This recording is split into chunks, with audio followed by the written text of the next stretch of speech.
रखें, इससे आगे की कार्रवाई आगे की जाए। और मैं सभी साथियों के लिए यहाँ से म्यूट कर रहा हूँ। मात्र साहब का रहेगा, साहब अपना माइक अनम्यूट कर लीजिए। मैंने सबको म्यूट कर दिया है। साहब से निवेदन है अपना माइक अनम्यूट कर लें। जी जी, मैंने कर लिया जी। महाकारुणिक तथागत गौतम बुद्ध, बाबा साहब डॉक्टर अंबेडकर, बहुजन समाज में जन्मे सभी संत गुरुओं को नमन करते हुए आज राष्ट्रीय बौद्ध महासभा के द्वारा आयोजित कार्यक्रम में जूम ऑनलाइन वेबिनार में उपस्थित सभी साथीगण, कार्यक्रम का संचालन कर रहे हमारे राष्ट्रीय कार्यकारी अध्यक्ष सम्मानित बादल सिंह बौद्ध जी, संविधान समीक्षा पे आज अपनी बात रखेंगे हमारे बुंदेलखंड के प्रभारी दिनेश बाबू गौतम साहब। सभी को मेरा सादर जय भीम, नमो बुद्धाय। बहुत बहुत साथियों, जैसा कि सम्मानित संचालक महोदय जी ने मुझे कहा है कि मैं अपनी बात रखूं, तो मैं केवल 10 सेकंड में अपनी बात रखूंगा। और वो 10 सेकंड ये हैं कि दुनिया के जितने देश हैं जो विकसित और कामयाब देश हैं, जिन्होंने आविष्कार किए हैं या आज भी पूरे संसार को जिन्होंने अपनी मुट्ठी में कंट्रोल करके रखा है, मैंने जब ये अध्ययन और चिंतन किया कि भाई उनके पास ऐसी कौन सी ताकत और कौन सी शक्ति है जो पूरी दुनिया को उन्होंने अपनी मुट्ठी में रखा है, तो मैं इस नतीजे पर पहुंचा कि वो अपने प्रत्येक देश के स्टूडेंट को अर्थात विद्यार्थी को अपने देश का संविधान पढ़ाते हैं, अपने देश का कानून पढ़ाते हैं, अपने देश का सिस्टम पढ़ाते हैं। और नतीजा ये होता है कि उस देश का नागरिक अपने देश के पूरे सिस्टम के बारे में जानता है, चाहे वो रिक्शा चलाता हो, ऑटो चलाता हो, सब्जी बेचता हो, बेलदारी करता हो। गरीब से गरीब और अमीर से अमीर आदमी अपने देश के कानून और सिस्टम के बारे में जानकारी रखता है, ज्ञान रखता है। इसलिए वो देश तरक्की करते हैं, आगे बढ़े हैं। हमारे देश का संविधान, जैसा दुनिया के लोगों ने कहा है कि भारत का संविधान दुनिया का सबसे अच्छा संविधान है, मैं प्रमाण के रूप में आपको बता देता हूं कि नेशनल मंडेला जब दक्षिण अफ्रीका के राष्ट्रपति बने और उन्होंने संविधान की शपथ ली, तो सबसे पहले उन्होंने पत्रकारों ने पूछा, वहां के मीडिया ने पूछा कि दुनिया को क्या संदेश देना चाहते हैं। तो नेशनल मंडेला ने कहा कि मैं दुनिया को यही संदेश देना चाहता हूं कि जो भारत का संविधान है वही संविधान हम अपने दक्षिण अफ्रीका में लाना चाहते हैं। लेकिन एक दुर्भाग्य है कि एक सिस्टम में रहने वाले लोग, एक व्यवस्था को सपोर्ट करने वाले लोग आज तक भारत के 1% लोगों को भी भारतीय संविधान का ज्ञान नहीं दे पाई। राष्ट्रीय बौद्ध महासभा ने ऐसा निर्णय लिया है कि भारतीय संविधान के बारे में 140 करोड़ लोग जाने, देश का सिस्टम जाने, देश का नियम जाने, कानून जाने, कायदा जाने। ये हमारी उपलब्धि है, उसके लिए हम लोग काम कर रहे हैं। आज हमारे संविधान वाचक माननीय प्रोफेसर आरसी धीमान साहब अपने सर्विस के किसी विशेष कार्यक्रम के कारण हमारे बीच में नहीं रहेंगे। उनकी जगह दिनेश बाबू गौतम आज संविधान पे चर्चा करेंगे और फिर हम लोग चर्चा करेंगे। आगे की कार्रवाई के लिए मैं अपने राष्ट्रीय कार्यकारी अध्यक्ष मास्टर बादल सिंह बौद्ध जी से अनुरोध करता हूं कि वो आगे की कार्रवाई का संचालन करें और शुभारंभ कराएं। उन्हें एक बार फिर अपील, भारतीय संविधान के एक एक अनुच्छेद, एक एक नियम, एक एक कानून कायदे के बारे में भारत के प्रत्येक नागरिक को जानने का अधिकार है और जानना ही चाहिए। तभी ये पता चल सकेगा कि हमारी पावर क्या है, हमारी ताकत क्या है, हमारी शक्तियां क्या है।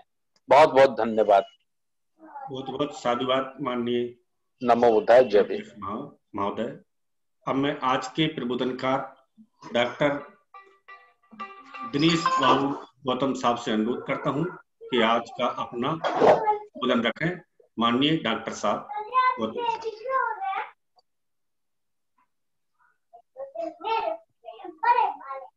आवाज आ रही है? जी आ रही है। जी आ रही है। सभी को नमो बुद्धाय। सर्वप्रथम तथागत गौतम बुद्ध को नमन करते हुए बाबा साहब को चरणों में नमन करते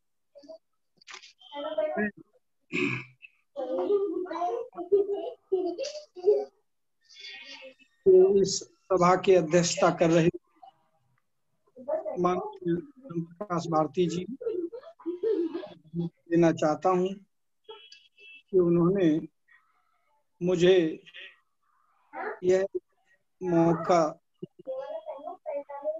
संविधान के विषय पर कुछ अपनी विचार रख सकूं। भारत का संविधान एक विशाल संविधान है। इस पर चर्चा करना महत्वपूर्ण बात है। हमारे माननीय धर्म प्रकाश भारती जी ने अभी एक सेंटेंस कहा है, वो वाकई में ही प्रत्येक भारतीय नागरिक को अमल करना चाहिए। और मैं यह अपील भारत सरकार से करता हूं कि भारतीय संविधान के अनुच्छेद 51A, जिसमें भारतीय नागरिकों के कर्तव्यों की बात कही गई है, वर्तमान जो कर्तव्य हैं उनमें एक और कर्तव्य जोड़ दिया जाए कि सभी लोगों की ये ड्यूटी कि भारत का संविधान का वह अध्ययन करें। भारत का संविधान है क्या? नहीं कल कोई नहीं जाएगा। सन 1947 का जो वर्ष था, किसानों के इतिहास में बहुत महत्वपूर्ण विषय और वर्ष के रूप में माना जाता है। वो तो आप मार्केट से तक बंटवारा हो रहा था। बलिदान के स्वरूप अर्जित इस स्वतंत्रता को संजोए रखने के लिए इस सभी जो देशवासी थे, जिन्होंने ये निर्णय लिया था कि सर्वप्रथम देश के प्रशासन का महत्वपूर्ण कार्य जो हमारे सामने आने वाला है या आएगा, जिसके लिए हमारे नेताओं को दृढ़ संकल्प लेते हुए कि एक संवैधानिक ढांचा निर्मित करना था, भारत का एक संविधान की रचना करनी थी। यह सरल कार्य नहीं था, क्योंकि भारत में अनेक भाषाएं, अनेक जातियां, अनेक धर्म के लोग रहते थे और रहते हैं। क्योंकि ऐसी परिस्थितियों में और उस समय के स्थिति में संविधान की रचना कोई सरल कार्य नहीं था। इन सब के बावजूद संविधान निर्माती सभा ने एक अथक परिश्रम और कार्यकुशलता का परिचय दिया और एक सर्वमान्य संविधान की रचना करने में सफल रहा।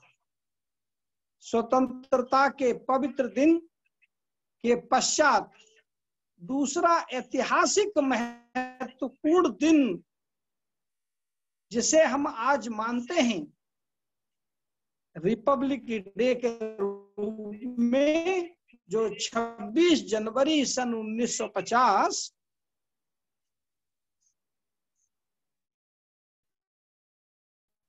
को भारत का संविधान लागू और संसार के नए गणतंत्र के रूप में प्रस्तुत किया था।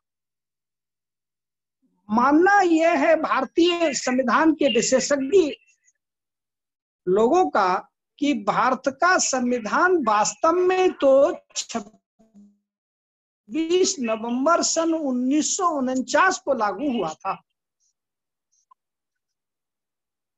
क्योंकि भारत के संविधान के 12 अनुच्छेद उसी दिन लागू कर दिए गए थे।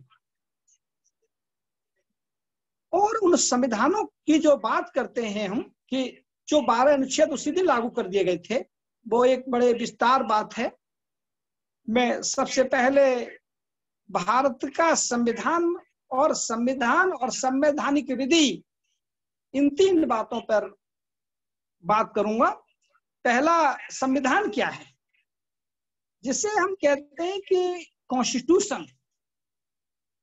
Constitution is a document, legal document. संविधान से तात्पर्य ऐसे दस्तावेज से है जिसकी एक विशिष्ट विधिक पवित्रता होती है, जो राज्य सरकार के जो महत्वपूर्ण अंग हैं, जैसे कार्यपालिका, विधायिका और न्यायपालिका, इनके ढांचे को और उनके प्रमुख कार्यों को निर्दिष्ट करते हुए उन अंगों के संचालन के लिए मार्गदर्शक सिद्धांत निहित करता है। यह बात जो मार्गदर्शन निहित करता है, यह संविधान की एक विशिष्ट परिभाषा हम कह सकते हैं। फॉर एग्जाम्पल के तौर पर कोई भी विश्वविद्यालय, कोई भी संस्था अपना संविधान बना सकती है, जिससे वह संस्था समुचित रूप से संचालित हो सके। ठीक उसी प्रकार देश की इस संपूर्ण व्यवस्था को सुचारू रूप से चलाने के लिए संविधान का होना नितांत आवश्यक है। संवैधानिक विधि क्या है, जिसे हम कॉन्स्टिट्यूशनल लॉ कहते हैं। जो कॉन्स्टिट्यूशनल लॉ है, संवैधानिक विधि की कोई निश्चित परिभाषा नहीं है। There is no particular definition under the Indian constitution. Generally say that कि सामान्यतः इस शब्द का प्रयोग ऐसे नियमों के लिए किया जाता है जो सरकार के प्रमुख अंगों की संरचना और उनके पारस्परिक संबंधों और प्रमुख कार्यों को विनियमित करते हैं। विधिक अर्थ में ये दोनों प्रकार के होते हैं, जैसे कठोर और सर, जिसको हम यूसेज के आधार पर कह सकते हैं या जिसको अभिमत के आधार पर, कन्वेंशन के आधार पर कह सकते हैं। किंतु सरकार से संबंध सभी व्यक्तियों पर बाध्यकारी होते हैं। ये ऐसे अनेक नियम और प्रथाएं हैं जिनके अनुसार हमारी सरकार की प्रणाली का संचालन किया जाता है। इस अर्थ में विधि का भाग नहीं होती कि उनके उल्लंघन के लिए न्यायालय की कार्यवाही की जा सकती है। यद्यपि यह संवैधानिक विधि, जो संवैधानिक विधि है, जो अधिवक्ता सरकार के विधिक पहलुओं से ही सरोकार रखता है, फिर भी उसे संवैधानिक विधि के इतिहास और राजनीतिक संस्थाओं के संचालन के लिए उपर्युक्त प्रथाओं और अभिमतों का ज्ञान रखना आवश्यक है। इसलिए ये मैं कहना चाहता हूं कि किसी भी देश का संविधान एक दिन की उपज नहीं है। Indian constitution, this is not a one day programme. This is a very good constitution provided our drafting committee, Chairman Dr. B.R. Ambedkar and other 7 persons. संविधान एक ऐतिहासिक विकास का परिणाम होता है। अतएव भारतीय संविधान के आधुनिक विकसित रूप को समझने के लिए उसकी ऐतिहासिक पृष्ठभूमि को भी सम्यक ज्ञान की आवश्यकता है। मीन्स एक सेंटेंस कह सकते हैं कि भारत के संविधान को हम हिस्टोरिकल एस्पेक्ट में, what is the historical background, means कि भारत के संविधान की जो ऐतिहासिक पृष्ठभूमि है वह बहुत ही विस्तृत है।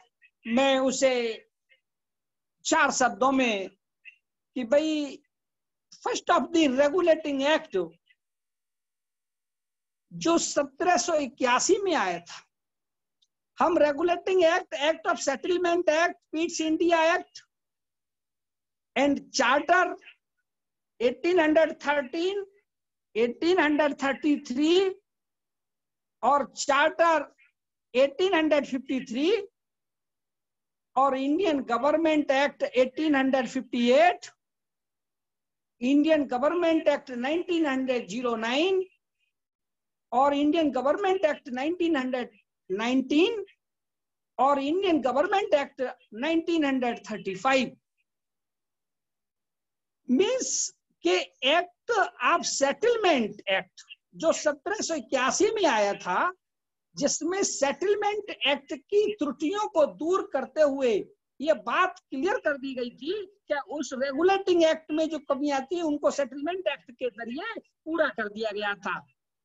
पीट्स एक्ट को ऐसी प्रकार से इंप्रूवमेंट किया और 1813 में जो राजलेख आया था, इन सभी चीजों को ध्यान में रखते हुए 1833 का जो चार्टर था उसमें देश के शासन प्रणाली को महत्वपूर्ण मानते हुए और 1853 के राजलेख में जो चार्टर, उसमें भी जो कार्यपालिका और विधायी शक्तियों को पृथक करने की निश्चित कदम उठाया गया था। भारतवर्ष के लिए एक पृथक विधान परिषद की स्थापना की शुरुआत उसी समय की गई थी।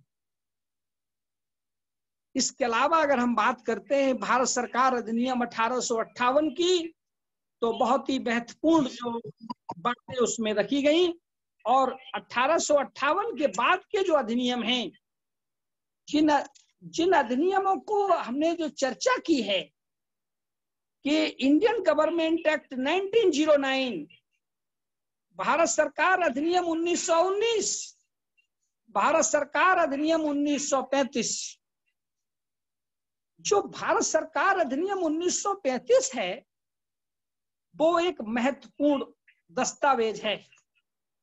I say that just like a pillar of the Constitution, without Indian Government Act 35, there's no existence of the under the Indian Constitution. Our Indian Constitution really great Constitution. Indian democracy is the best democracy in the world.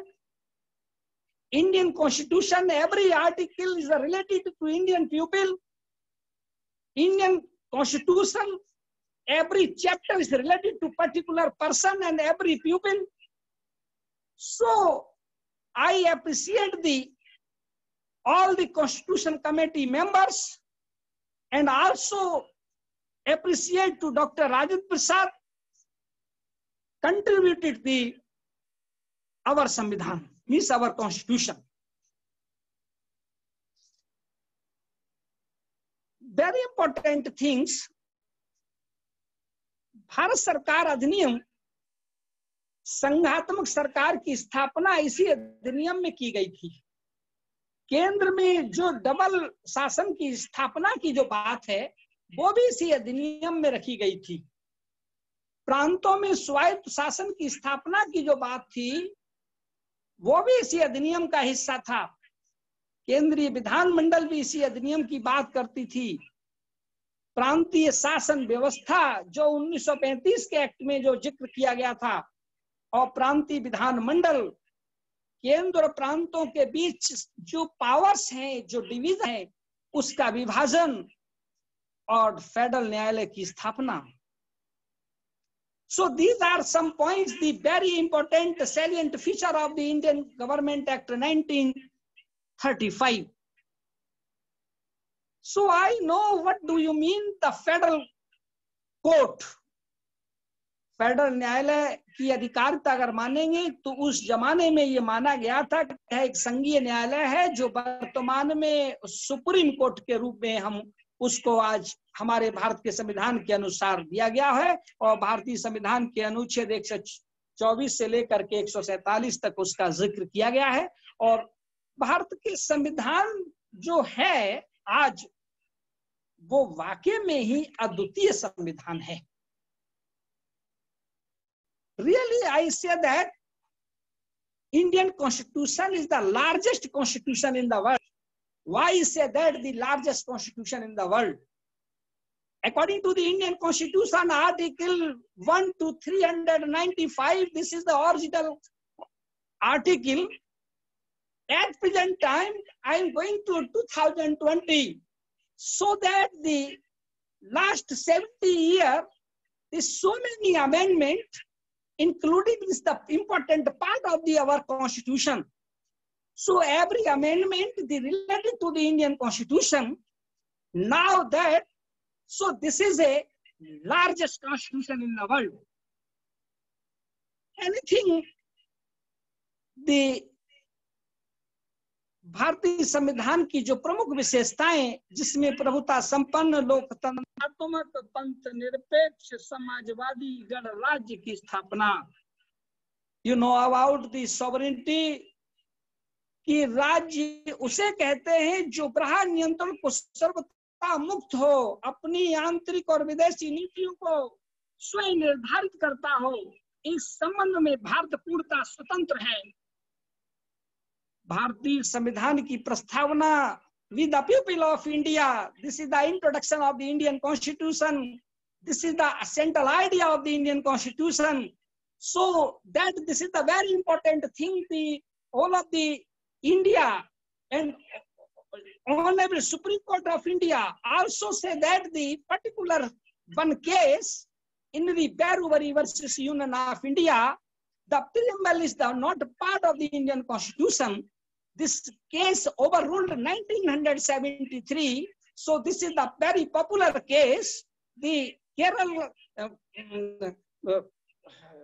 the very important case, Kerala, जो 73 case. So say that the overruled this judgment.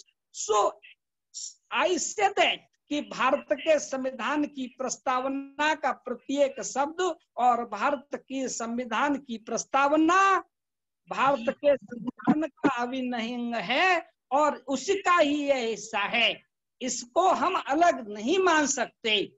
तो means जो केशवानंद भारती का case आया था, उस case में इनरी बैरूबरी के case को ओवररूल्ड कर दिया गया था। तो मीन्स जो आज भारतीय संविधान की प्रस्तावना अनुसार संविधान के उद्देश्य भारत में प्रभुता संपन्न लोकतंत्रात्मक गणराज्य की स्थापना करना प्रस्तावना से कहा गया है। With the people of India, हम भारत के लोग भारत को संपूर्ण प्रभुत्व संपन्न लोकतंत्रात्मक पंथ निरपेक्ष समाजवादी गणराज्य बनाने के लिए दृढ़ संकल्प होकर संविधान को अंगीकृत अधिनियमित और आत्मार्पित करते हैं। ये this is the very great salient feature of the Indian Constitution. So the another salient feature of the Indian Constitution, now they say that the संसदीय की सरकार, you know about the कि संघात्मक संविधान के अंतर्गत मुख्यतः दो प्रकार की बातें आती हैं, जिनका संसदीय तथा अध्यक्षात्मक, जैसे अमेरिका की सरकार अध्यक्षात्मक है, प्रेसिडेंट रूल वहां जिसको कहते हैं, वहां का राष्ट्रपति कार्यपालिका का वास्तविक प्रधान है, अर्थात समस्त जो एग्जीक्यूटिव पावर जो होती है वो राष्ट्रपति में निहित होती है। राष्ट्रपति का निर्वाचन सीधी जनता के द्वारा किया जाता है। इसकी पदावधि 4 वर्ष की होती है और अपने मंत्रिमंडल में सदस्यों की नियुक्ति करता है और वह पदच्युत किया जाता है। मंत्रिमंडल के सदस्यों का वाद नहीं होते। अभी हाल ही में अमेरिका के राष्ट्रपति का चुनाव हुआ है, but according to the Indian constitution you know say that no also article 53, 52, 54 related to the Indian Constitution, Article 53 says that the Union executive power vested in the President of India, कि संघ की कार्यपालिका शक्ति राष्ट्रपति में निहित है. But this is a really, so some people say that just like this is a elephant teeth, so there is no real power in existence in the president. So this is the no very well. Real power is existence in our prime minister. So this word is as per the law, as per the Indian Constitution. So this is a great, or this is a excellent silent feature of the Indian Constitution. Another definitions, another silent features. So first of all, I think fundamental rights. So fundamental rights के इनके बारे में कुछ बात कहना अद्वितीय होगा कि भारतीय संविधान में जो मूल अधिकार हैं भाग 3 में दिए गए हैं और संविधान के अनुच्छेद 12 से 35 में जो मूल अधिकार दिए गए हैं. Some people are say that except the fundamental right, there is no importance of our Indian Constitution. So this is the very important part of the fundamental rights. Provide the Indian people or provide the visitors also. Article 21 says that no person shall be deprived or his life or liberty procedure is established by law. कि भारत के संविधान में और दया की स्वतंत्रता निहित है. जो भारत के नागरिक को, जो भारत के निवास करता है या भारत में कुछ समय के लिए आया हुआ है, उसको भी बराबर का हक है. भारत के संविधान में जो एक फीमेल व्यक्ति है, मीन्स जिसको कहते हैं महिला और पुरुष, जो व्यक्ति में जो व्यक्ति शब्द के अंतर्निहित है, जो व्यक्ति में, सो this is the very important article. No person shall be deprived or his life, personal liberty, procedure is established by law.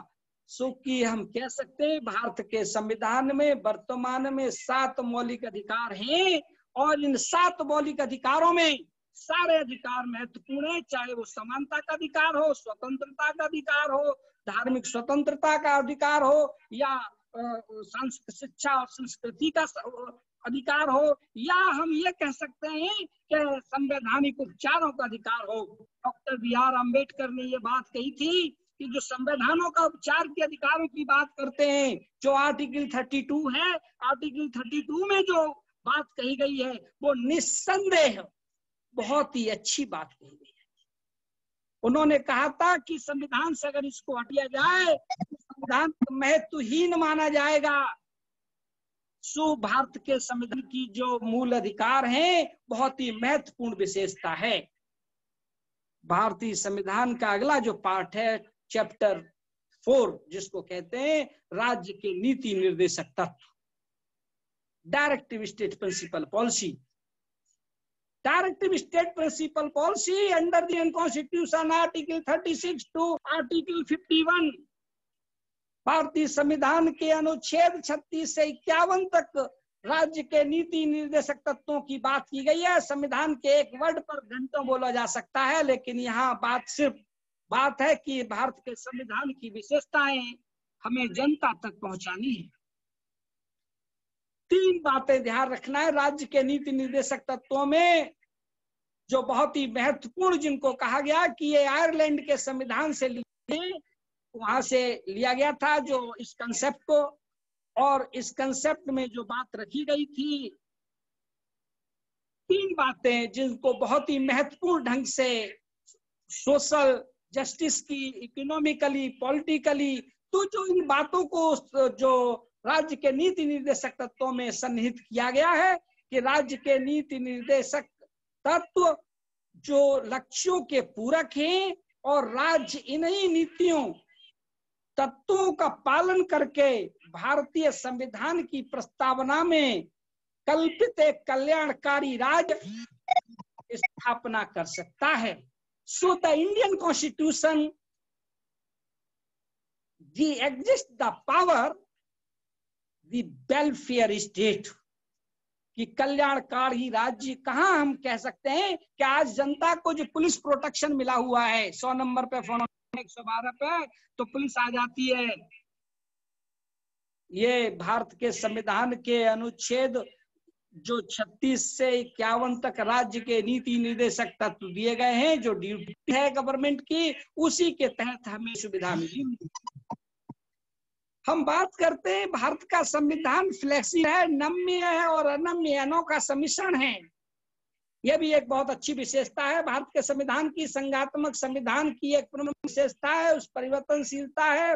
भारतीय संविधान नम्यता और अनम्यता है, जिसमें हम कह सकते हैं कि भारत के संविधान में संशोधन करना बड़ा आसान है। अगर suppose that you study in the other countries of the constitution like America, Canada, Japan, Australia and other, तो भारत के संविधान में जितने संशोधन हुए हैं इतने संशोधन किसी और संविधान नहीं हुए हैं।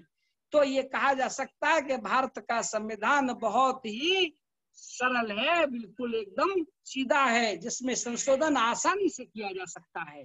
लेकिन कुछ मानों में भारत के संविधान में संशोधन करना आसान नहीं है।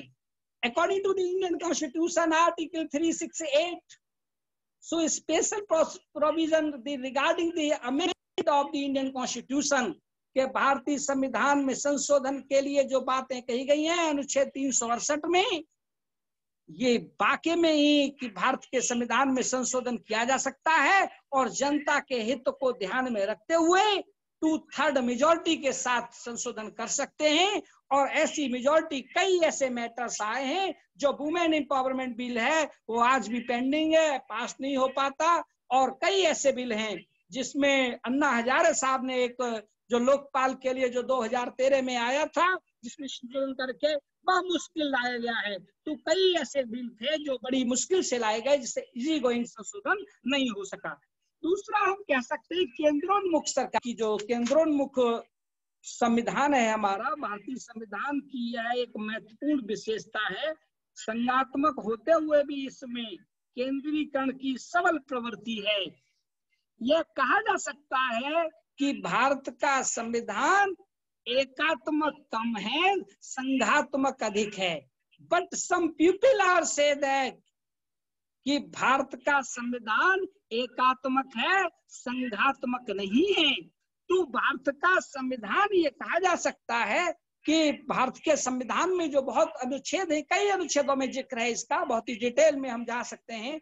तो यहाँ ये कहा जा सकता है कि संघात्मक संविधान के सिद्धांतों को अपनी परिस्थितियों के अनुकूल किंचित परिवर्तित करके अपनाया है, जो सर्वथा उचित ही है। कहते हैं ना, the sunrise in the east, सूर्य पूरब में निकलता है। This statement 100% truth, just like another example, you never 2 + 2 = 4। तो इस बात को ये माना गया कि भारत के संविधान में जो अनुच्छेद और जो प्रावधान दिए गए हैं, बहुत ही उन पर बहस करके, तुलना करके और एकदम पूरा कहते हैं ना उन पर विशेष अध्ययन करके इसको रखा गया है। दूसरा हम कह सकते हैं वयस्क मताधिकार। So this is also very important silent feature of the Indian constitution. प्रजातंत्रात्मक सरकार जनता की सरकार है। देश का प्रशासन जनता के चुने हुए प्रतिनिधियों द्वारा किया जाता है। इसी उद्देश्य की पूर्ति के लिए संविधान प्रत्येक वयस्क को मताधिकार का अधिकार प्रदान करता है। I love that Dr. B.R. Ambedkar provide this right. Without this right, there is no development, there is no knowledge provide, there is no any development. So things कि वयस्क मताधिकार का जो अधिकार भारत के संविधान में मिला है, संविधान सभा के कुछ सदस्यों ने इस मताधिकार की कड़ी आलोचनाएं की थी, लेकिन डॉक्टर अंबेडकर के विशेष सहयोग, विशेष कंट्रीब्यूशन से आज भारत के संविधान की यह एक अनोखी विशेषता है, स्वतंत्र न्यायपालिका। स्वतंत्र न्यायपालिका भारत के संविधान की एक महत्वपूर्ण परिभाषा या महत्वपूर्ण विशेषता हम कह सकते हैं। इंडिपेंडेंट जुडिशरी, इंडिपेंडेंट जुडिशरी, स्वतंत्र न्यायपालिका की स्थापना भारतीय संविधान की एक महत्वपूर्ण विशेषता है। संघात्मक संविधानों में प्राय दोहरी न्याय पद्धति होती है। संयुक्त राज्य अमेरिका में संघात्मक संविधान के सिद्धांतों को कठोरता से लागू किया जाता है और वहां दोहरी न्याय व्यवस्था की स्थापना की गई है, एक संघ की और दूसरी राज्यों की। इसके विपरीत भारतीय संविधान संघात्मक होते हुए भी सारे देश के लिए न्याय प्रशासन की एक ही व्यवस्था करता है। So as per the Indian Constitution, Article 124 say that कि भारत का एक सर्वोच्च न्यायालय होगा। तो मीन्स हम ये कह सकते हैं कि हमारे देश की स्वतंत्रता, मतलब देश में जो स्वतंत्र न्यायपालिका है वह बिल्कुल निश्चित रूप से स्वतंत्र है। दूसरा एग्जाम्पल मैं दे सकता हूं कि जब देश का जो कोई भी न्यायाधीश होता है तो कोई चुनकर के जो जनता का चुना हुआ प्रतिनिधि मीन्स विधायक, एमएलए, किसी executive officer means DM, SDM, तहसीलदार, नायब तहसीलदार, कमिश्नर, इनको फोन कर सकता है, कह सकता है अपनी बात को, लेकिन जज को कोई ऑर्डर नहीं दे सकता, ना ही उसे सिफारिश। जज निश्चित रूप से अपने निर्णय लेने के लिए एकदम स्वतंत्र हैं। But at present time, Supreme Court not work according to the under the Indian Constitution. Another silent feature of the Indian Constitution, single citizenship, Ekahari नागरिकता। संघात्मक संविधान में साधारणतः दोहरी नागरिकता होती है, एक संघ की नागरिकता, दूसरी राज्य की नागरिकता। एक ऐसा एग्जाम्पल संयुक्त राज्य अमेरिका में दोहरी नागरिकता की व्यवस्था करता है, यह संयुक्त राज्य की और दूसरी प्रांत की। लेकिन भारत एक ऐसा देश है जिसमें एकहरी नागरिकता मीन्स देश का राष्ट्रपति भी एक वोट डाल सकता है और रिक्शा चलाने वाला जो बिल्कुल गरीब है, बेसहारा है, उसको भी उतना ही वोट डालने का अधिकार है। उसकी भी नागरिकता की वैल्यू उतनी ही है जितनी प्रेसिडेंट ऑफ इंडिया की है। इसके अलावा अगर हम बात करते हैं पंथ निरपेक्ष राज्य की स्थापना कि भाई जो secularism, some people are say that the Indian Constitution made the drafting committee and the chairman and the other persons or enforced in 1950, that time there's no provision of the secularism और पंथ निरपेक्ष की कोई बात नहीं थी। भारतीय संविधान में संशोधन करके भारतीय संविधान में एक पंथ निरपेक्ष राज्य की स्थापना की गई और जिसमें राज्य का कोई धर्म नहीं है, सरकार किसी विशेष धर्म का पोषण नहीं करती है। मुझे हमारे धर्म प्रकाश भारती जी की बात बहुत अच्छी लगी। एक दिन मैं सुन रहा था, उन्होंने कहा कि हमारे माननीय प्रधानमंत्री जी संविधान की किताब लेकर के प्रचार न करके वह गीता को लेकर के प्रचार कर रहे। भारत का जो जब कोई भी व्यक्ति इस संवैधानिक पोस्ट पर बैठ जाएगा, मीन्स कॉन्स्टिट्यूशनल डेजिग्नेशन उसके पास हो जाएगा, मैं बीइंग ए प्रिंसिपल किसी पार्टी की बात नहीं करता, किसी पद से रिलेटेड बात नहीं करता, लॉ की बात करता हूं। ऐसे ही किसी देश के जो संचालन कर रहा है उसको देश के उच्च विधि, supreme law as per the Indian constitution article 14 से that the professor AB Dicey so कि भारत का संविधान सर्वोच्च संविधान है, तो सर्वोच्च संविधान की बात करनी चाहिए। पंथ निरपेक्ष राज्य की जो स्थापना है यह भी भारत के संविधान की एक महत्वपूर्ण विशेषता है। इसी अगली कड़ी में नागरिकों के जो मूल कर्तव्य, ये जो fundamental duties So fundamental duties are not include the original constitution. भारतीय संविधान जब बना था उस संविधान में कई इसका जिक्र नहीं था। 42वां संविधान संशोधन 1976 में आया और 1976 में 42वां संशोधन आया तो उस समय इसमें 10 मौलिक कर्तव्य जोड़ दिए गए और 11वां मौलिक कर्तव्य जो है वो 86 अमेंडमेंट 2002 में आया और वो 11वां जो बहुत ही महत्वपूर्ण कर्तव्य है वो कहता है कि जो पेरेंट्स हैं उनकी ड्यूटी है कि वो 6 वर्ष से लेकर 14 वर्ष तक के बच्चे को शिक्षित करेंगे, उसे एजुकेटेड करेंगे, उसे शिक्षा प्रोवाइड कराएंगे। This is the duty of parents. So really this is the fundamental duties. Also say that the great silent feature of the Indian Constitution, भारतीय संविधान की एक अनोखी विशेषता हम कह सकते हैं, जिसमें मानवतावाद, ज्ञानार्जन तथा सुधार की भावना का विकास करे, सार्वजनिक संपत्ति की रक्षा करे, व्यक्तिगत तथा सामूहिक गतिविधियों के सभी क्षेत्रों में उत्कर्ष की ओर बढ़ने का प्रयास करे, वही भारतीय संविधान के मूल कर्तव्य।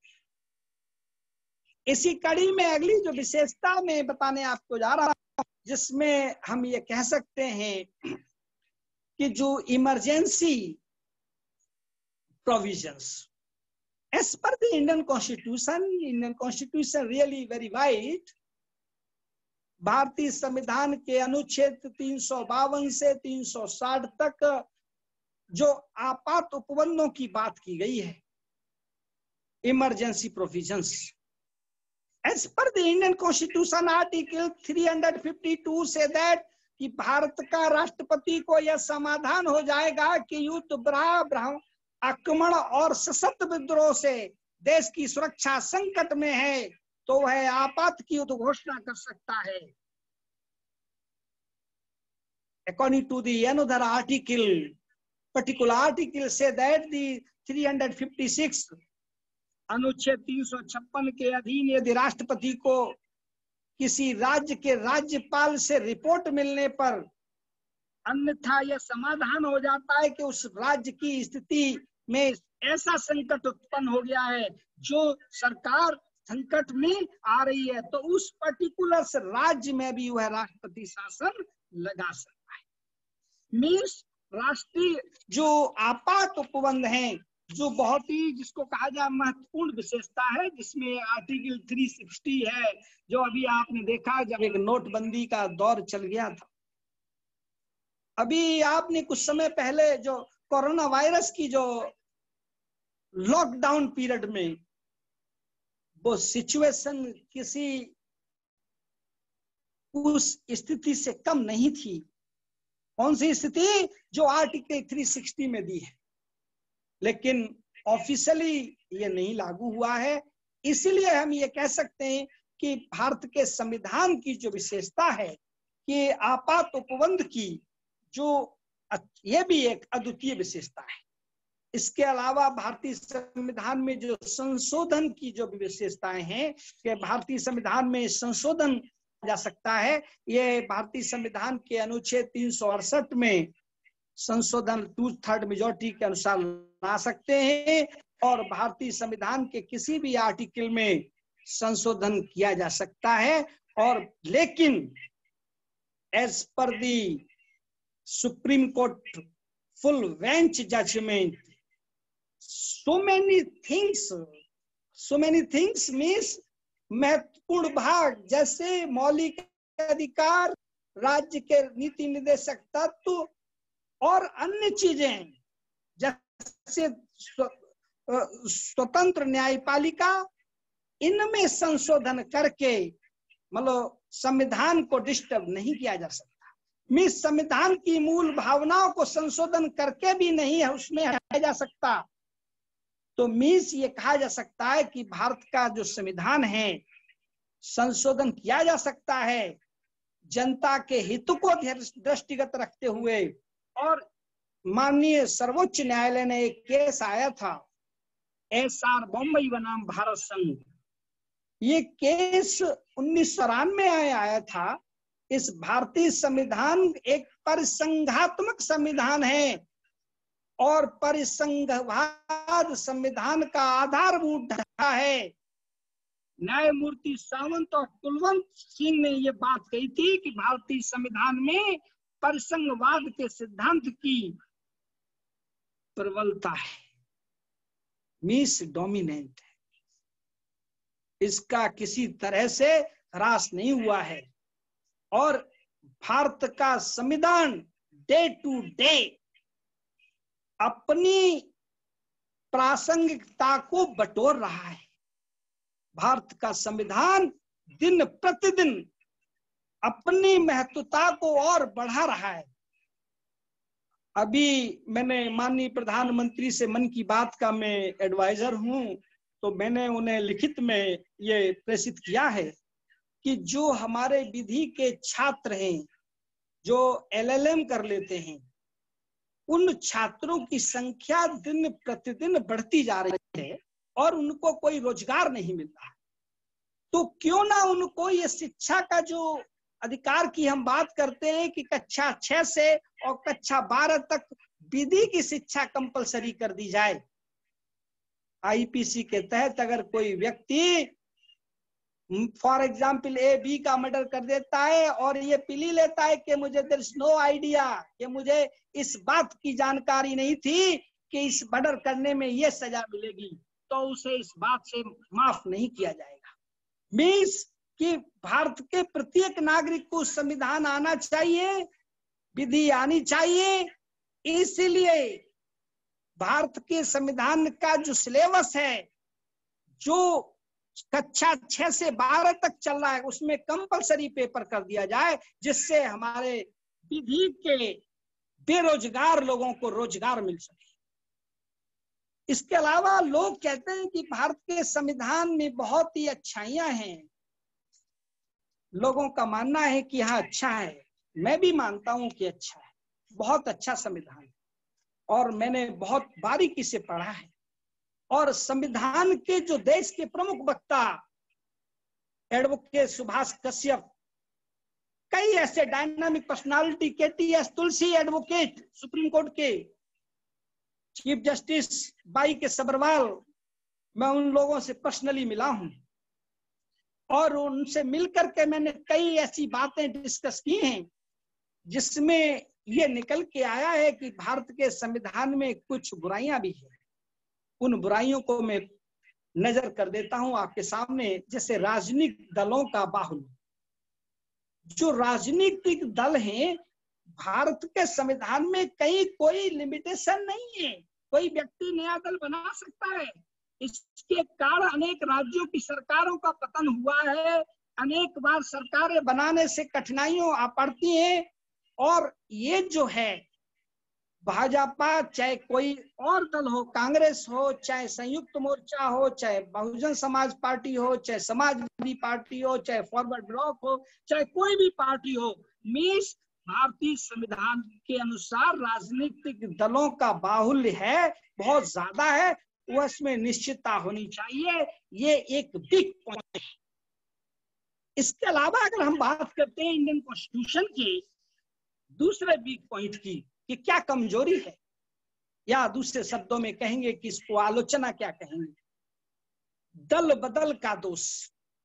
आज हमारा एक विधायक चुनकर के किसी पर्टिकुलर पार्टी से जाता है और कुछ लोभ लालच में वह दूसरी पार्टी में शामिल हो जाता है। वैसे इस पर संशोधन हुए हैं, लेकिन भारतीय संविधान की दल बदल की बीमारी ने हमारी संसदीय प्रणाली की नींव को जर्जर कर दिया है। इसके कारण स्थायी सशक्त सरकारों का गठन संभव नहीं हो सकता। तो मैं कह सकता हूं कि रियली ये एक बुराई है, ये त्रुटि है, ये दूर होनी चाहिए। तीसरा पॉइंट, राष्ट्रीय राजनीतिक दलों में एकता तथा अनुशासन का अभाव। आज वर्तमान में राष्ट्रीय स्तर के राजनीतिक दलों में एकता तथा अनुशासन में कमी आई है। आपने कई एग्जाम्पल देखे होंगे पार्लियामेंट में, जो इंसिडेंट होते हैं उनसे आप बहुत भली बात परिचित हैं। जो स्टेटमेंट लीडर देता है एक दूसरे लीडर के लिए, उससे भी आप पूर्ण परिचित हैं। तो अनुशासन की, राष्ट्रीय राजनीतिक दलों में एकता की कमी का अभाव है, और इस पर निश्चित रूप से नेहरू जी और श्रीमती इंदिरा गांधी जैसे नेता, इसके पश्चात जैसे कांग्रेस जो बात करते हैं, जहां हम कहते हैं कि जहां अनुशासन का अभाव था, कई एग्जाम्पल सामने आए हैं। तीसरी बात मैं कहना चाहता हूं, जो नेक्स्ट जिसको कहेंगे तीसरी, कि मतदाताओं की अपरिपक्वता। मीन्स जो हमारे मतदाता हैं, जो हमारे वोटर्स हैं, अशिक्षा के कारण मतदाता गण अपने मत का सही प्रयोग नहीं कर पाते और जाति, धर्म और धन से अधिक प्रभावित होकर मतदान करते हैं।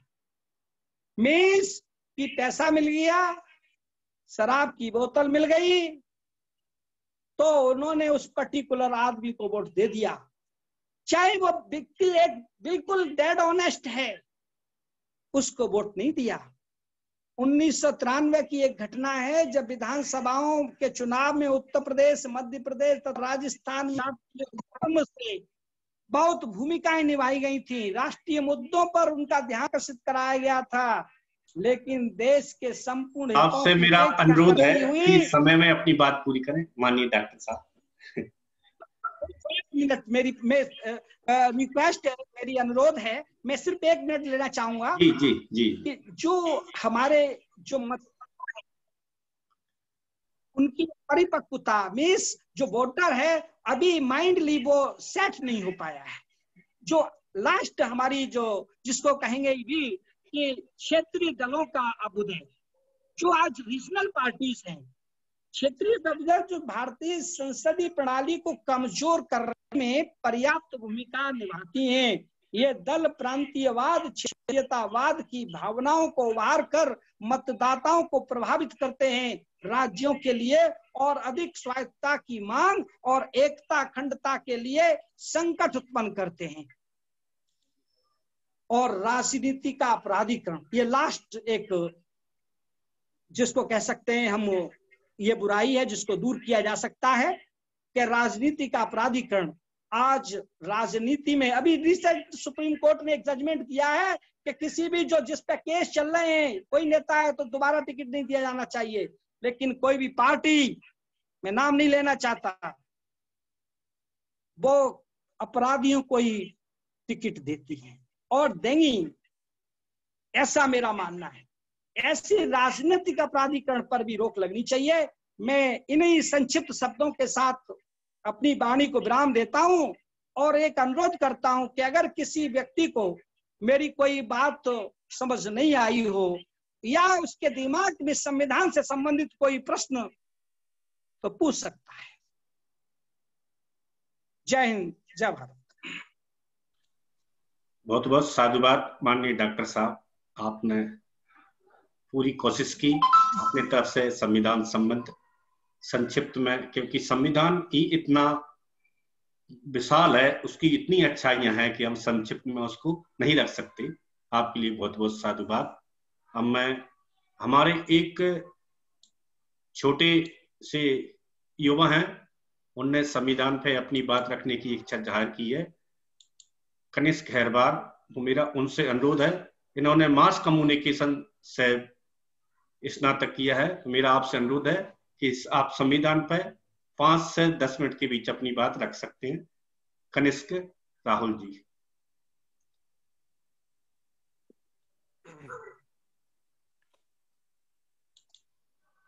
जय भीम, नमो बुद्धाय। Doctor Dinesh sir, firstly I will tell, मैं इंग्लिश में रखूं अपनी बात या हिंदी में? हिंदी में रख सको, इंग्लिश में जैसा रख। Firstly, I would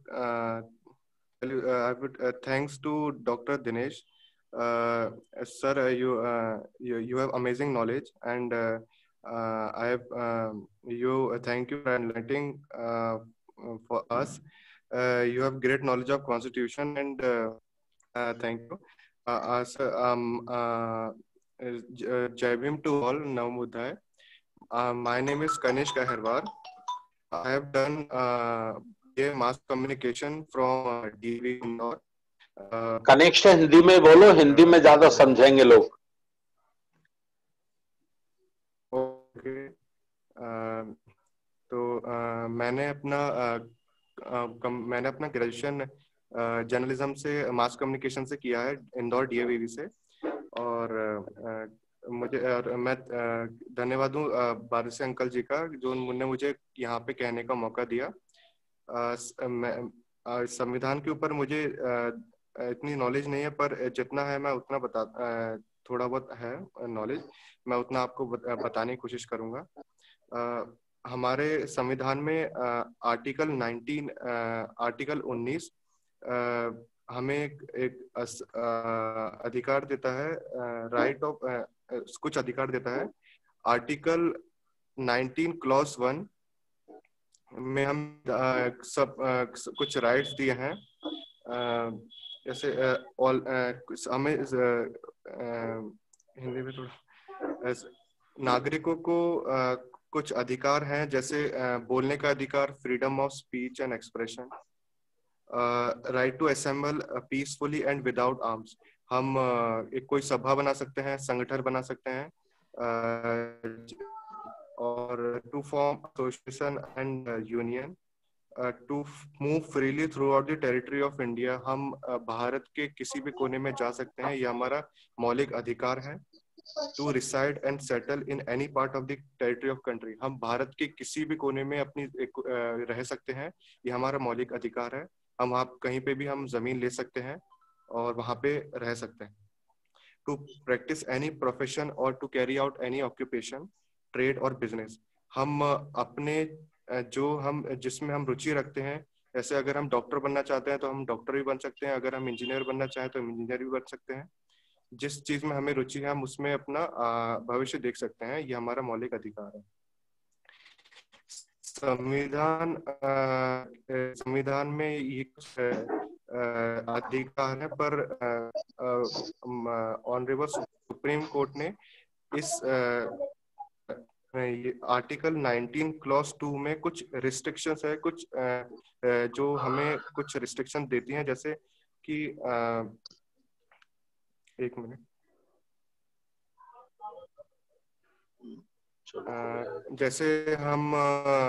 जैसे हमें बोलने का अधिकार है, पर हम देश और देश की सुरक्षा के खिलाफ हम नहीं बोल सकते, हम देश की अखंडता के खिलाफ नहीं बोल सकते। ये मापदंड है, रिस्ट्रिक्शंस हैं। और जो हमारे भारत के जो फॉरेन कंट्रीज है, फ्रेंड्स है, जो जैसे हमारा भारत का जो दोस्त अमेरिका है, तो हम उसके खिलाफ सोशली हम सड़क पे उतर के हम किसी भी अपने पद के जो उसके दोस्त हो अच्छे, जिससे हमारे रिलेशन हम उसके खिलाफ नहीं बोल सकते। पब्लिक ऑर्डर, जैसे हमारे पास अधिकार है कि हम कहीं भी एक असेंबली, कहीं पे भी हम अपना प्रोग्राम कर सकते हैं, तो हमें ये ध्यान रखना पड़ेगा कि हमारी वजह से किसी लोगों को तकलीफ तो नहीं हो रही है, तो हमें उस चीज का भी ध्यान रखना है। और हेट स्पीच, जैसे कि लोगों को यूएपीए जो एक्ट है उसके तहत हेट स्पीच जो लोग मंच पे देते हैं, जो एक भारत के अखंडता के खिलाफ होता है, तो हमें हमें ऐसा कुछ नहीं बोलना है जो भारत की अखंडता को तोड़े। डिफेमेशन, अगर हम कुछ ये भी नहीं बोलें कि कोई फेमस पर्सनालिटी के खिलाफ हम बोल रहे हैं, तो वो हम पे डिफेमेशन केस कर सकता है। तो हम जब भी बोल रहे हैं तो हम इस बात का ध्यान रखें कि हम किसी के खिलाफ कुछ बुरा ना बोले, जिससे उसकी एक इमेज, उसके कैरेक्टर खराब हो। और कंटेम्प्ट ऑफ कोर्ट, हम ऑनरेबल सुप्रीम कोर्ट के खिलाफ, हम उनके जजमेंट के खिलाफ हम नहीं बोल सकते। हाँ, हम सुप्रीम कोर्ट में एक है अपने एक अधिकार है कि हम उसको क्रिटिसाइज कर सकते हैं इन पॉजिटिव सेंस में, लेकिन हम उनका जो डिसीजन है, जैसे उन्होंने जो राम मंदिर पे डिसीजन दिया कि राम मंदिर अयोध्या में बनेगा, तो डिसीजन आ गया है। अगर हम मंदिर बन रहा है, अगर हम उस पे कुछ बाधा डालें तो ये कंटेम्प्ट ऑफ कोर्ट माना जाएगा, लेकिन हम ये कंटेम्प्ट ऑफ कोर्ट माना जाएगा और हम ऐसा नहीं कर सकते। लेकिन हम सुप्रीम कोर्ट के जो जजमेंट के को पॉजिटिवली क्रिटिसाइज कर सकते हैं। एक पॉजिटिव क्रिटिसाइज और नेगेटिव क्रिटिसाइज में एक बहुत अंतर होता है। तो मैं अनुरोध करता हूं अंकल जी से कि मैं अपनी बात यहीं पे विराम करता हूं। मुझे माफ कर दीजिए क्योंकि मैं इंग्लिश में ज्यादा कंफर्टेबल हूं, हिंदी में थोड़ा मुझे थोड़ा प्रॉब्लम है। बाकी थैंक यू अंकल जी। चलिए, धन्यवाद। बहुत बहुत साधुवाद। आगे हम आपका इंग्लिश में पूरा समय लेंगे। अब मैं आगे की कार्रवाई को बढ़ाने के लिए माननीय राष्ट्रीय अध्यक्ष महोदय से अनुरोध करूंगा कि आगे की कार्रवाई के लिए। चलिए, पुनः सभी संत गुरुओं को नमन करते हुए मैं सबसे पहले आभार व्यक्त करना चाहता हूं अपने दिनेश गौतम साहब का। इस संविधान पर उन्होंने आज प्रथम बार चर्चा रखी है। प्रथम बार उन्होंने बहुत अच्छा अपना प्रेजेंटेशन दिया है। उनको बहुत बहुत आभार, उनका बहुत बहुत धन्यवाद। साथियों, जैसा कि आप सभी साथियों को मालूम है कि हम लोगों ने ये निर्णय लिया था कि 6 दिसंबर रविवार का है, तो रविवार को राष्ट्रीय बौद्ध महासभा के बैनर से सभी लोग अपने अपने जिलों में, अपने अपने राज्यों में 64वां परिनिर्वाण दिवस मनाएंगे। तो हम रविवार को ऑनलाइन वेबिनार पे चर्चा नहीं करेंगे, हम लोग सोमवार को चर्चा करेंगे, ऐसा हम लोगों ने निर्णय लिया था। अचानक से आरशी धीमान साहब का सरकारी कामकाज से उनका जाना नहीं हुआ। उनकी कमी को दूर करने की कोशिश हमारे बाबू दिनेश गौतम साहब ने की है, उनका धन्यवाद। अभी कनिक सहीरवार साहब हमारे युवा हैं, उन्होंने अपनी बात को रखा है। मुझे लगता है कि वो पहले से नहीं जुड़े हुए हैं संविधान चर्चा में, इसलिए उनकी जानकारी में ये सब कुछ नहीं रहा होगा। जो पॉइंट उन्होंने रखे हैं आर्टिकल 17 और आर्टिकल 19 में ये चर्चा पहले हो चुकी है। कोई बात नहीं, उन्होंने कहा कि मेरी इंग्लिश बहुत अच्छी है, तो ये हमारे लिए बड़ी खुशी की बात है कि हमारे राष्ट्रीय बौद्ध महासभा में मुझे इंग्लिश वाले व्यक्ति की बहुत जरूरत है इस समय। और वो जरूरत किस मायने में, ये मैं आपको बता दूं। वो जरूरत इस मायने में है कि मुझे इंग्लिश नहीं आती, मुझे इंग्लिश नहीं आती है, और हम जो हिंदी भाषी जो राज्य समझते हैं उनमें हम अपना मूवमेंट बड़ी तेजी से डेवलप कर रहे हैं। लेकिन जो कुछ राज्य हमारे हैं, जैसे हम साउथ कहते हैं, दक्षिण कहते हैं, वहां या तो लोग इंग्लिश समझते हैं या फिर अपनी मातृभाषा जो राज्य की भाषा है उसको समझते हैं। तो हमारा कम्युनिकेशन नहीं हो पाता है, हमारी भाषा वो नहीं समझ पाते और हम उनकी भाषा नहीं समझ पाते। तो कनिक सहीरवार अगर इस काम में हमारी मदद करेंगे तो मुझे बहुत अच्छा लगेगा कि वो हमारे मीडिएटर बनेंगे और हमारी अपनी भावनाओं को, हमारी अपनी प्लानिंग को वो उनके बीच में कम्युनिकेशन करेंगे, बहुत अच्छा लगेगा।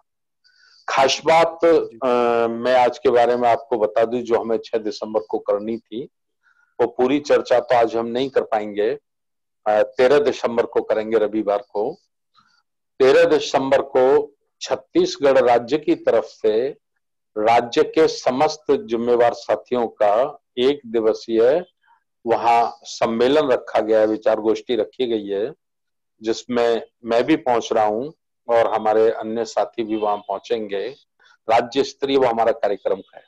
जैसा 8 नवंबर को मध्य प्रदेश का राज्य स्तरीय कार्यक्रम हुआ था, उसी किस्म का हमारा ये 13 दिसंबर को छत्तीसगढ़ में रायपुर में है, और 12 दिसंबर 1945 को बाबा साहब रायगढ़ आए थे, तो उन्हीं की स्मृति में ये प्रोग्राम हम लोगों ने रखा है।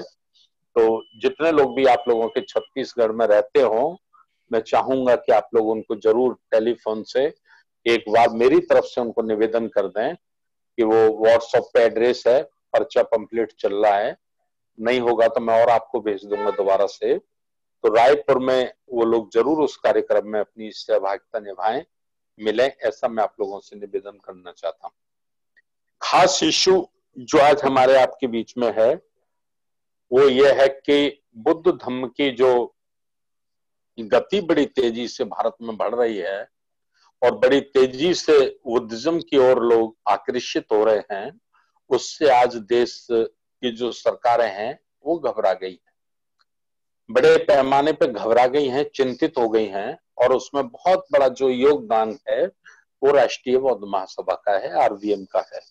हमारे बाबूजी रामकिशन अशोकन जी, हमारे राष्ट्रीय आचार्य इंजीनियर किशोर बौद्ध, अनेकों ऐसे साथी हैं जिन्होंने पिछले 12-13 वर्षों में बहुत ज्यादा कैडर कैंप पूरे देश में लगाए, और कैडर कैंप जो लगाए तो उसका जो एक आभा मंडल तैयार हुआ, एक प्रभाव मंडल तैयार हुआ, उससे आज लोग बुद्ध धर्म की चर्चा करने पर शुरू हो गए हैं। खास बात आपको ये मिलेगी कि पहले लोग जय भीम करते थे, जो ओरिजिनल लोग थे, ओरिजिनल अम्बेडकरवादी, तो पहले केवल जय भीम करते थे, लेकिन आज वो जय भीम और नमो बुद्धाय दोनों करते हैं। शादी विवाह अन्य फंक्शन में भी आज बुद्ध धर्म की जो संस्कृति है, बुद्ध की जो शिक्षा है, उसके अकॉर्डिंग लोग प्रोग्राम कर रहे हैं। तो इससे घबरा गई हैं हमारे देश की राज्य सरकारें और सेंटर की सरकारें। तो उत्तर प्रदेश की सरकार ने तो एक अध्यादेश लाकर उसको कानून बना दिया है, और आप लोग सुन रहे हैं कि मध्य प्रदेश की सरकार भी बहुत जल्दी अध्यादेश लाने वाली है। तो उसमें जो अध्यादेश ला रहे हैं उसमें जो झोल है, झोल माने जो वो गुमराह कर रहे हैं, तो गुमराह जो वो कर रहे हैं, एक तीर से दो निशाने वो लगा रहे हैं। एक तीर से दो निशाने अर्थात उनका कहना यह है कि लब जिहाद। और जो कानून बना रहे हैं, जो अध्यादेश उत्तर प्रदेश में उन्होंने अपनी कैबिनेट, यूपी गवर्नमेंट की कैबिनेट ने जो पारित किया है, उस पूरे अध्यादेश में लब जिहाद शब्द का कहीं जिक्र नहीं है, कोई मात्रा भी उसमें नहीं है लब जिहाद की। सीधा सीधा उन्होंने धर्म परिवर्तन को रोका है, और धर्म परिवर्तन पे भी उन्होंने दोहरी नीति उसमें अपनाई है। अर्थात उन्होंने लिखा जो घर वापसी करेगा, अर्थात जो हिंदू बनेगा उसका वेलकम होगा, और जो दूसरे धर्म में जाएगा उसको सजा होगी। खास उसमें जो पॉइंट वो लेकर आए हैं, रोकने के लिए लेकर आए हैं, वो पॉइंट ये है कि जो धर्म परिवर्तन करेगा और करने के लिए प्रेरित करेगा लोगों को, उनकी भाषा में, कानून की भाषा में ये कहा गया है उकसाएगा, तो उसको 10 वर्ष की सजा होगी और 25,000 रुपए उस पर जुर्माना होगा। ये यूपी सरकार ने अध्यादेश लाके और राज्यपाल के साइन करा के उसको कानून बना दिया है। अभी विधानसभा और विधान परिषद में ये नहीं आया है, ठीक है। इसी तरह से मध्य प्रदेश सरकार ला रही है, ये एक्सपेरिमेंट कर रहे हैं। एक्सपेरिमेंट अर्थात इसका विरोध होगा अथवा नहीं होगा। अगर इसका विरोध होगा, जोर से विरोध होगा, ताकत से विरोध होगा, तो फिर इसको ये सेंटर में नहीं लाएंगे। इसका विरोध नहीं होगा, ताकत से विरोध नहीं होगा, तो फिर इसको ये सेंटर में लाएंगे, और सेंटर में लाकर पूरे देश का कानून इसको बना देंगे। तो एक ये विचारणीय प्रश्न आज हमारे बीच में है कि प्रबुद्ध भारत और बौद्ध में भारत का जो संकल्प बाबा साहब अम्बेडकर देखे थे, महात्मा ज्योतिराव फूले, छत्रपति शाहू जी महाराज, संत रविदास, संत कबीर, जिनका प्रबुद्ध भारत का जो सपना था, जो उनका जीवन था, उस पर कानून की लाठी से कानून की तोप और कानून की बंदूक से उसे रोकने की कोशिश की जा रही है। तो इस पर ये बहुत गंभीर विषय है जिस पर हम लोगों को चर्चा करनी है, और चर्चा ही नहीं करनी बल्कि गहन अध्ययन और चिंतन करने के बाद किसी निर्णय पे पहुंचना है। ये हमारा आज का है। दूसरा हमारा है सांची में जो हमारा प्रोग्राम हम लोगों ने घोषित किया था 5 और 6 और 7 फरवरी का, तो उस पर जब हम लोगों ने चिंतन किया है और अपने सभी जिम्मेवार साथियों से चर्चा की है, और वर्तमान में जो हम हालात देख रहे हैं कोविड-19 की, कोरोना की, तो उसको ध्यान में रखते हुए हमको ऐसा लगता है कि शासन हमको बड़ा प्रोग्राम करने की अनुमति नहीं देगा, प्रशासन हमको अनुमति नहीं देगा, तो एक झगड़े की समस्या वहां पैदा होगी। तो हम बाबा साहब डॉक्टर अम्बेडकर में भरोसा रखते हैं, भारतीय संविधान में भरोसा रखते हैं, और हमारी बिल्कुल कोशिश ये है कि किसी भी प्रकार का कोई झगड़ा उत्पन्न ना होने पाए। तो हम ये 3 दिन वहां कोई सेमिनार या विचार गोष्ठी या राष्ट्रीय कार्यकारिणी की मीटिंग रखेंगे, ये अपने जिम्मेवार साथियों से बात करके तय कर लेंगे, लेकिन उस कार्यक्रम को हम लोग आगे ले जा रहे हैं, उसको हम आगे ले जा रहे हैं। और 2 तारीखें हमारे बीच में प्रस्तावित हैं इस वक्त, और जो प्रस्तावित है उसमें एक तारीख है हमारे सामने के 16, 17, 18 अप्रैल, यानी हम बाबा साहब की जयंती के शुभ अवसर पर उनकी खुशी में उपलक्ष्य में हम 16 शुक्रवार है, 17 अप्रैल शनिवार है, 18 अप्रैल रविवार है, तो ये 3 दिन का प्रोग्राम लगा सकते हैं। लेकिन कुछ साथियों का ऐसा कहना है कि उस वक्त वहां फसल होती है, लोग कटाई में खेतों में काम करते हैं, तो कुछ प्रॉब्लम हमारे लिए आ सकती है। तो उसके बाद फिर हमारा दूसरा हमारे पास जो तारीख है वो तारीख है 14, 15, 16 मई। 14 मई को शुक्रवार है, 15 मई को शनिवार है और 16 मई को रविवार है। तो ये हम कर सकते हैं, इसलिए चूंकि 26 मई को बुद्ध पूर्णिमा है, और बुद्ध पूर्णिमा को समस्त भिक्षुगण अपने अपने बिहारों में रहते हैं, तमाम जागरूक लोग अपने अपने इलाकों में, अपने अपने क्षेत्रों में बुद्ध से संबंधित कार्यक्रम लगाते हैं। तो उससे पहले हमें ये कार्यक्रम करना है। तो ये 2 तारीखें मैंने आप लोगों के बीच में चर्चा के लिए आज छोड़ी। आज कोई निर्णय नहीं है, निर्णय हम 13 दिसंबर के बाद लेंगे इस पर, लेकिन ये 2 चर्चाओं में आप लोग विचार करें कि बेटर क्या रहेगा, अच्छा क्या रहेगा। तीसरा हमारा महत्वपूर्ण बिंदु है संगठन समीक्षा का। संगठन समीक्षा का 6 दिसंबर को जो कार्यक्रम किया गया है, बहुत राज्य लोगों ने किया है, राष्ट्रीय बौद्ध महासभा के बैनर से बहुत लोगों ने नहीं किया है। तो इस पर मेरा पुनः अनुरोध ये है कि देखिए, उत्सव मनाने से या आंसू बहाने से हम अंबेडकर जयंती पर, बाबा साहब की जन्म जयंती पर उत्सव मना रहे हैं, डेक लगा लें, साउंड लगा लें, बहुत नाच गाने कर लें, इससे कुछ होने वाला नहीं है। हम उनकी परिनिर्वाण दिवस पर हम अनेक प्रकार की चर्चाएं कर लें, उससे भी कुछ होने वाला नहीं है। तो होने वाला कैसे? होने वाला यह है कि बाबा साहब डॉक्टर अम्बेडकर के रूप आज हमारे बीच 2 शक्तियां हैं। 2 शक्तियां हैं, एक है लोकतंत्र और दूसरा है लोकतंत्र का रक्षा करने वाला संविधान। यदि हम लोकतंत्र को जिंदा रख पाते हैं, लोकतंत्र को बचा पाते हैं, हम संविधान की रक्षा कर पाते हैं, हम संवैधानिक अधिकारों को बचा पाते हैं, तो बाबा साहब हमारे बीच में अमर हैं, जीवित हैं। और यदि हम लोकतंत्र को नहीं बचा पाते हैं, हम संविधान की रक्षा नहीं कर पाते हैं, तो ये मान लीजिए कि बाबा साहब को हम खो रहे हैं। तो इसलिए हम लोगों को इस पे संगठन, एक लोकतंत्र में बड़ी शक्ति होती है। देखिए, राजतंत्र और लोकतंत्र में मुख्य फर्क क्या है?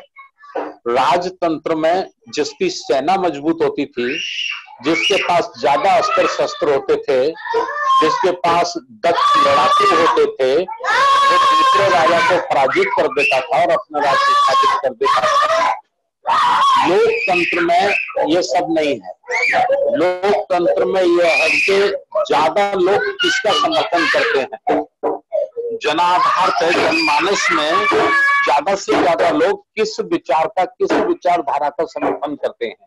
तो जिस विचारधारा का ज्यादा से ज्यादा लोग समर्थन करते हैं वो विचारधारा कामयाब होती है, सफल होती है। तो उस विचारधारा को 140 करोड़ लोगों तक, भारत में 140 करोड़ लोगों की आबादी है, तो 140 करोड़ लोगों तक हम बुद्धिज्म ले जा सकें, हम साहू फुले अम्बेडकर को ले जा सकें, हम मान्यवर काशीराम साहब को ले जा सकें, उसके लिए हमें कैडर व्यवस्था, प्रशिक्षित संगठन की विशेष आवश्यकता है, अत्यंत आवश्यकता है।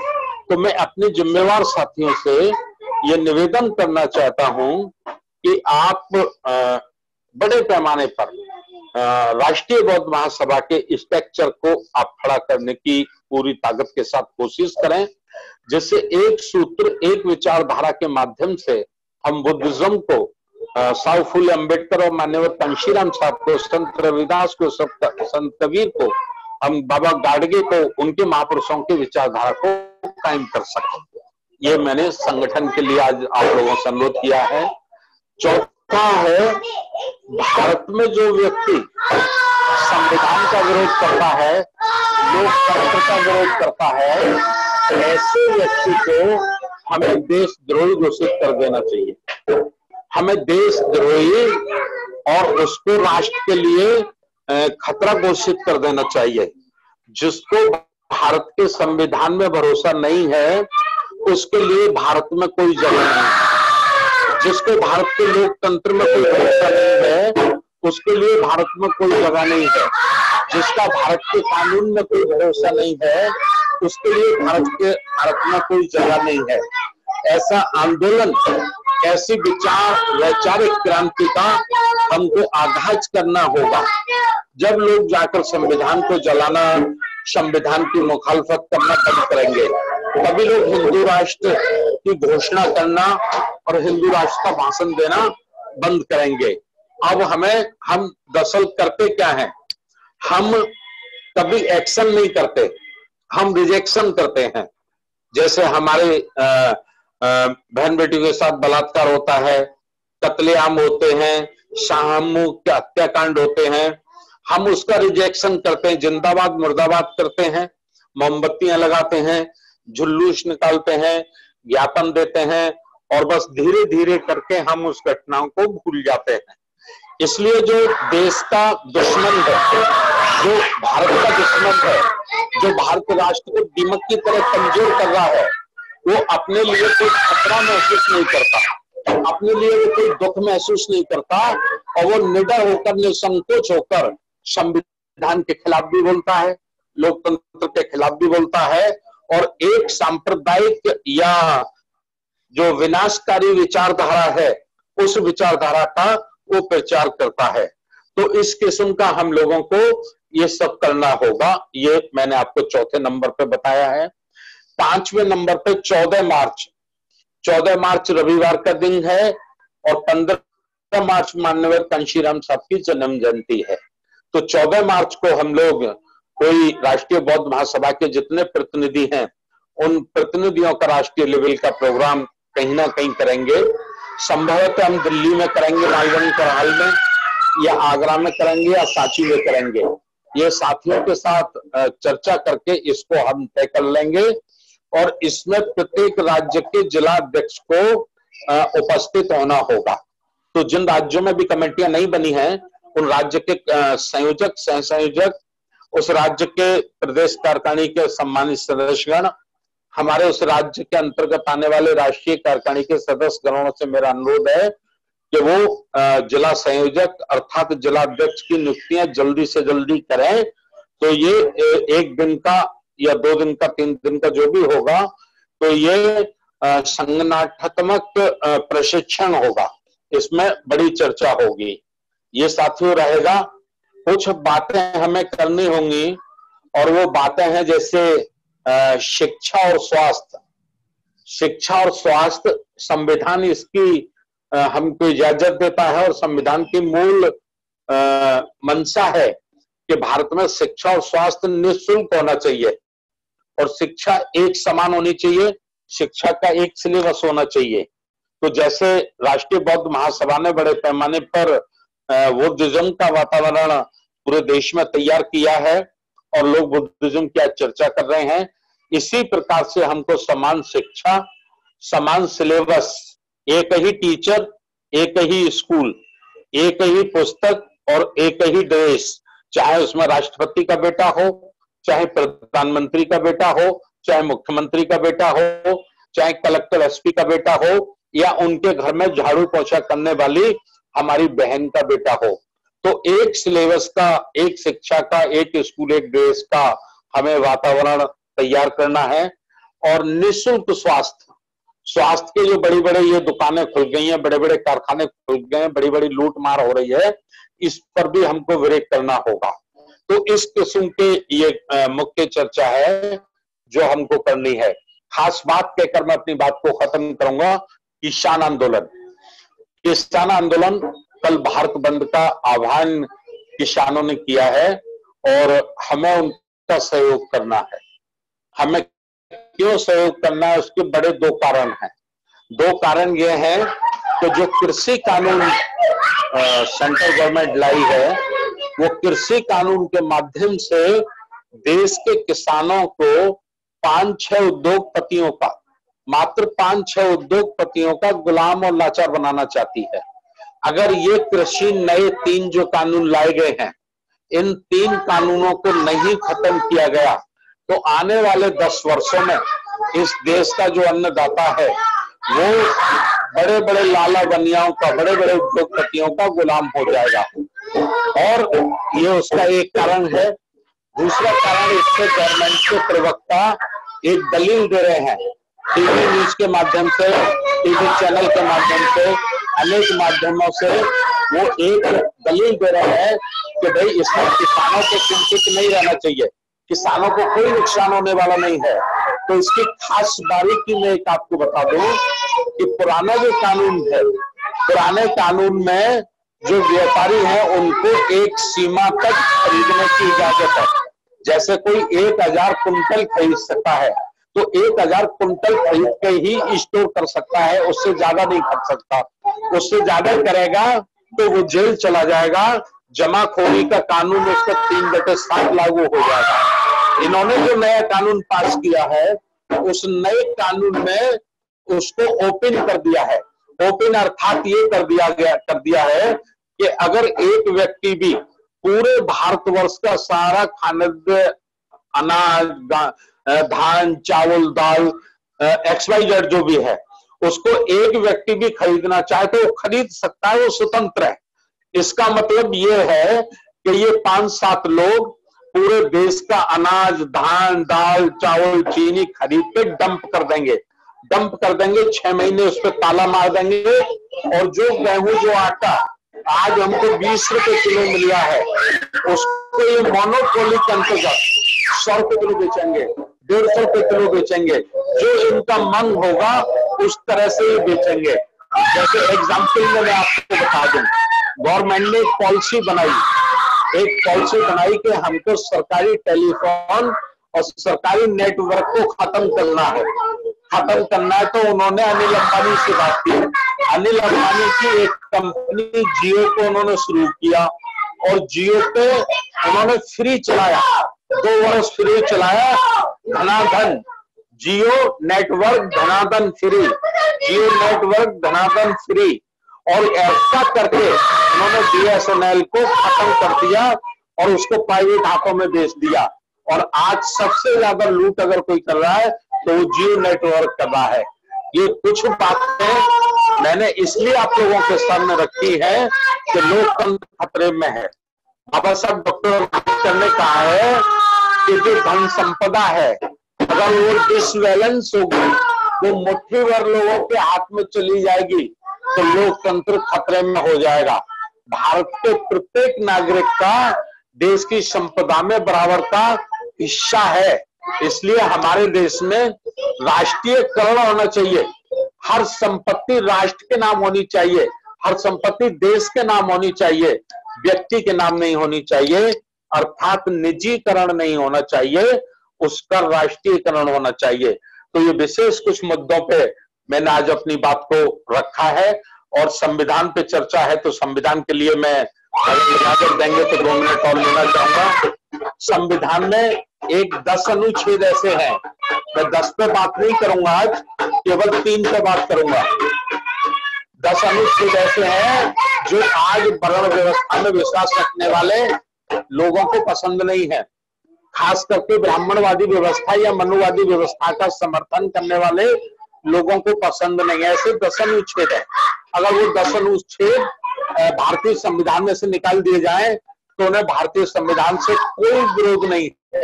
तो विरोध क्या है, मैं 3 का विशेष रूप से आपको बता देता हूं। सबसे पहला उनका विरोध है जो लोकतंत्र प्रणाली है, लोकतंत्र जो व्यवस्था है, यानी वोट का जो राइट है, ये उनको पसंद नहीं है। वो चाहते हैं कि जो पूंजीपति लोग हैं, जो राय बहादुर का खिताब पाए हुए लोग हैं, या जो इनकम टैक्स देते हैं वो लोग हैं, या जो पोस्ट बहुत उच्च एजुकेटेड लोग हैं, वही केवल वोट करें, बाकी दूसरे लोग गरीब दलित पिछड़े लोग वोट न करें। एक इनको ये ऐतराज है। दूसरा उनको ऐतराज है धारा और संविधान की धारा 25 का। 25 का क्यों ऐतराज है? क्योंकि संविधान की धारा 25 प्रत्येक व्यक्ति को किसी भी धर्म, किसी भी मजहब को स्वीकार करने की स्वतंत्रता प्रदान करती है। धारा 25 किसी भी धर्म का प्रचार करने की स्वतंत्रता उनको प्रदान करती है। और वो चाहते हैं कि जो वर्णवादी व्यवस्था है, मनुवादी व्यवस्था है, केवल उसी के धर्म को अनुमति हो, दूसरे धर्मों को अनुमति ना हो। एक ही उनको ऐतराज है। तीसरा उनका ऐतराज है धारा 335 पर।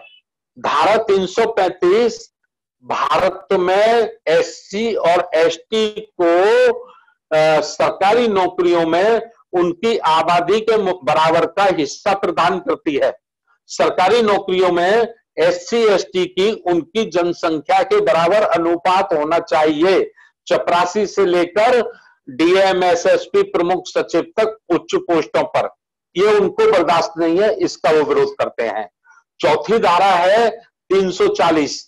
340 ये तय करती है कि जो पिछड़ा वर्ग है, ओबीसी है, उनके लिए एक आयोग बनाकर उनकी भी शैक्षिक, सामाजिक, आर्थिक स्थिति को ध्यान में रखते हुए उनको भी बराबर का रिजर्वेशन दिया जाना चाहिए। तो पिछड़े वर्गों के लिए जो है उसका एक बहुत बड़ा विरोध है। तो इन कुछ अनुच्छेद, जो क्या टाइम नहीं है, 8:34 हो रहे हैं, जब हम नेक्स्ट सेशन कभी इसी विषय पर रखेंगे तो हम लोग संविधान के एक आर्टिकल और उसके सब आर्टिकल पे चर्चा करेंगे। तो इस किस्म से संविधान की जो मूल ताकत है, लोकतंत्र, भागीदारी, ये उनको बर्दाश्त नहीं है। तो इस सब के लिए आज मैंने चर्चा की। मास्टर बादल सिंह बोस साहब ने मुझे समय दिया, उनका बहुत बहुत आभार। और बड़ी खुशी यह है कि हमारे राष्ट्रीय आचार्य साहब भी, इंजीनियर किशोर बोस साहब जुड़े हैं। तथागत से हमने पहले भी प्रार्थना की है कि उनका जल्दी से जल्दी स्वास्थ्य ठीक हो जाए। जितना जल्दी उनका स्वास्थ्य ठीक होगा उतना जल्दी हम फिर पुनः जो हमारे 3 दिन के, 5 दिन के, 10 दिन के कैडर कैंप लगते थे उनको हम शुरू कर देंगे। और प्रशिक्षण के आधार पर हम भारत को अखंड भारत, सशक्त भारत, प्रबुद्ध भारत और बौद्धमय भारत, साहू फूले अंबेडकर और कांशीराम के सपनों का भारत हम लोग बनाना चाहते हैं। बहुत बहुत धन्यवाद। पुनः फिर अपील, 13 दिसंबर को छत्तीसगढ़ राज्य का बौद्ध धम्म सम्मेलन रायपुर में आयोजित किया गया है। उसका एड्रेस आपको व्हाट्सएप, फेसबुक के माध्यम से मिल गया होगा। नहीं मिलेगा तो हम उसको और रिपीट कर देंगे। आप ज्यादा से ज्यादा वहां साथियों को भेजें और भेजकर छत्तीसगढ़ राज्य को बौद्ध में बनाने के लिए आप लोग उधर ताकत प्रदान करें। बहुत बहुत धन्यवाद। नमो बुद्धाय। जय भीम। बहुत बहुत साधुवाद माननीय साहब, आपने बहुत सारी बातों को एक साथ रखा है।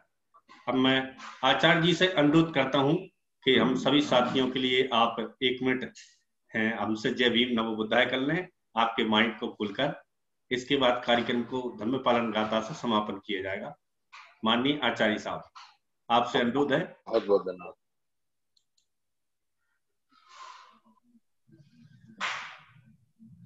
सभी महापुरुषों को मैं अपनी आदरांजलि पेश करता हूं और आज के इस कार्यक्रम में हमारे संस्थापक परम आदरणीय भारती साहब और संविधान जो विशेषज्ञ आए थे आज डॉक्टर गौतम जी, एक हमारे युवा साथी भी आज थे कनिष्क अहिरवार जी, और सभी हमारे उपासक बंधुओं। मैं काफी बीमार हो गया था लेकिन अब काफी हद तक मैं ठीक होता जा रहा हूं, तो भविष्य में अपनी बात रखने के लिए भी मैं उपलब्ध रहूंगा। कुछ कमजोरी है जिसकी वजह से मैं बहुत लंबे समय तक खड़ा रह नहीं पाता हूं या बैठ नहीं पाता हूं एक जगह, उसके लिए मैं क्षमा प्रार्थी हूं।